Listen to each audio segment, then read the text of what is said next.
ఎందుకంటే నేను ప్రజల కోసం పనిచేస్తాను. అందుకని ఈ బాధ్యతని అందరూ చేయాలి. ఎందుకంటే నేను ఈవ్ టీజింగ్ అనేది నాకు చాలా చిరాకు.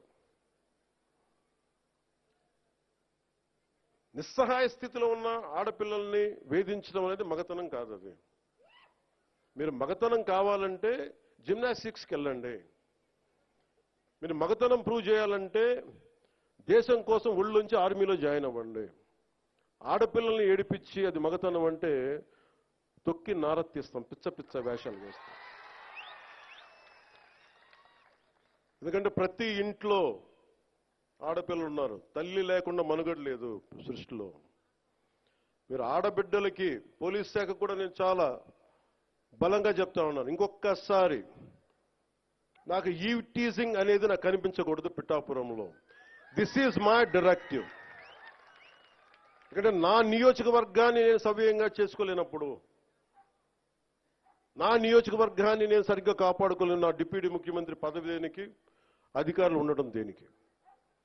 నేను చాలా స్పష్టంగా ఉన్నాను ఈ విషయంలో. వీళ్ళను కొడితే క్రిమినల్స్కి కాస్ట్ లేదు, గుర్తుపెట్టుకోండి. తప్పులు చేసి కులాల వెనక దాక్కుంటే బయటికి తీసుకొస్తాం, గుర్తుపెట్టుకో. కులాల వెనక దాక్కోకండి. వాళ్ళు క్రిమినల్స్కి కులం లేదు, ప్రజాప్రతినిధులకి కులం లేదు. We're very clear about it. చాలా స్పష్టంగా ఉన్నాం దాని మీద. ఈయన కొడితే మాకు ఓట్లు పోతాయి. ఇప్పుడు నేను అధికారులందరికీ చెప్తా ఉన్నాను, సార్ ఈయన అరెస్ట్ చేస్తే ఓట్లు పోతాయి. హిందువులకి ఓట్లు పోతాయి. ఎవరు వెనకేసుకొస్తారు వీళ్ళని? నేనైతే వెనకేసుకురాను. మా కూటమిలో ఉన్న నాయకులు ఎవరు వెనకేసుకురారు. ఒకళ్ళు వెనకేసుకొస్తే సరిదిద్దుతాం. అంతేకాని నిస్సహాయంగా పవన్ కళ్యాణ్ బిడ్డలు బాగానే ఉంటారు, వాళ్ళు నాన్న రక్షించుకోగలరు. ఒక సగటు మనిషి, సగటు క్లర్క్, సగటు క్లాస్ 4 ఎంప్లాయ్, వాళ్ళని కదా సంరక్షించాల్సింది మనం. విఐపి ట్రీట్మెంట్ ఆగాలి ఇక్కడ. సగటు కామన్ మ్యాన్ ట్రీట్మెంట్ పెరగాలి. అది తిరుమలలో కావచ్చు, సగటు జీవితంలో కావచ్చు. ఇలా కాకుండా కూర్చోబెట్టి పోలీస్ 6 నెలల హనీమూన్ పీరియడ్ అయిపోయింది. హనీమూన్ పీరియడ్ అయిపోయింది అందరికీ, నాతో సహా. నాకు కూడా ఇంక లెర్నింగ్ కూర్చోబెట్టి రివ్యూస్ అని వదిలేశాను. నేను నుంచో చోట రివ్యూ చేస్తాను, అవసరమైన చోట నిలబడతాం, కానీ రాష్ట్రం అంతా తిరుగుతాం మన పిఠాపురంతో మొదలు పెట్టుకొని. నా కష్టాలు తెలియదని చెప్పకండి ఎవరు, నా కష్టాలు తెలుసు. అందుకే నిన్న ఎందుకు తగ్గి మాట్లాడతానంటే కష్టాలు తెలిసిన వాడిని కాబట్టి. నాకు అధికారం అలంకారం కాదు, అధికారం బాధ్యత నాకు.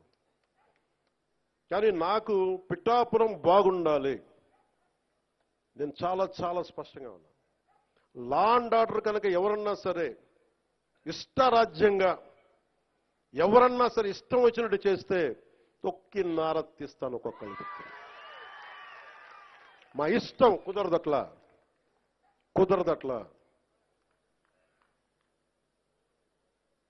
ఇది చాలా చాలా జాగ్రత్తగా ఉండాలి. ఇది నేను తెగించి వచ్చాను రాజకీయాల్లో, గుర్తుపెట్టుకోండి.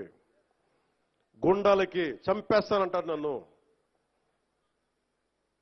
మొన్న అడవుల్లోకి వెళ్ళాలంటే నక్సలైట్లు మందు పాత్రలు పెడతారంటే పెడితే పెట్టండి, పేలిపోతాను, కానీ నేను ఆపను నడక. అంత తెగించున్నాను, గుర్తుపెట్టుకోండి.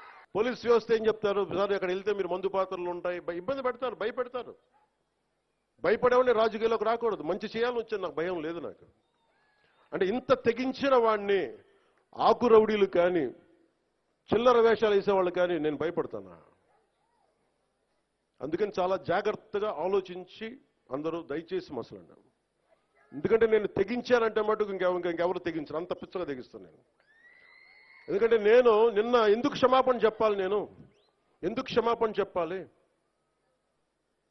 నేను బాధ్యత అడిగాను, మీ ఓట్లు అడిగాను నేను.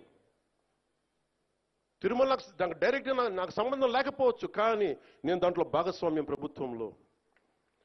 మీరు నారా చంద్రబాబు గారు గెలవకపోయినా, నేను గెలవకపోయినా, 164 మంది ఎమ్మెల్యేలు గెలవకపోయినా టీటీడీ బోర్డు ఎక్కడి నుంచి వస్తుంది? చైర్మన్ ఎలా నియమితం అవుతాడు? ఆయన ఈఓ ఎలా నియమితం అవుతారు? ఈఓ ఎలా నియమితులు అవుతారు? మేము గెలిస్తేనే మీరు, అది ఎక్కడి నుంచి వచ్చింది మా గెలుపు? మీరిస్తే. అందుకు మీకు నేను క్షమాపణలు చెప్పాను. నేను కోరుకునేది ఒకటే, ఎప్పుడో చెయ్యని తప్పుకి జపాన్ లాంటి దేశంలో ప్రధానమంత్రి ఆయన పుట్టక ముందు జరిగిన తప్పుకి ఆయన పార్లమెంట్లో క్షమాపణలు చెప్పాడు. మనం నేర్చుకోవాల్సింది అది. వాళ్ళు చేయకపోయినా 3 తరాల ముందు తప్పు చేసినా క్షమాపణలు చెప్పారు. నేను ఈ రోజున అడుగుతుంది టీటీడీ బోర్డు పాలక మండలి చైర్మన్ గారు కానీ, సభ్యులు కానీ, ఈఓ కానీ, ఏఈఓ కానీ, మీరు ప్రెస్ మీట్ పెట్టి క్షమాపణలు చెప్పండి. నేను క్షమాపణలు చెప్పినప్పుడు మీకు క్షమాపణలు చెప్పడానికి నామోషి ఏంటి? బాధ్యత తీసుకోండి, బాధ్యత తీసుకోవాలి. ఇది చాలా బాధ కలిగించేది. మాకు సంబంధం లేదంటే ఎట్లా? నా తప్పు కాదంటే రాజు 7 చేపలు కదలా, మరి ఎవరు చేస్తారు ఇది? నాకేం సరదా నాకు క్షమాపణలు చెప్పడం? నేను దోషిగా నిలబడాలా ఇలాంటి సంఘటనలో?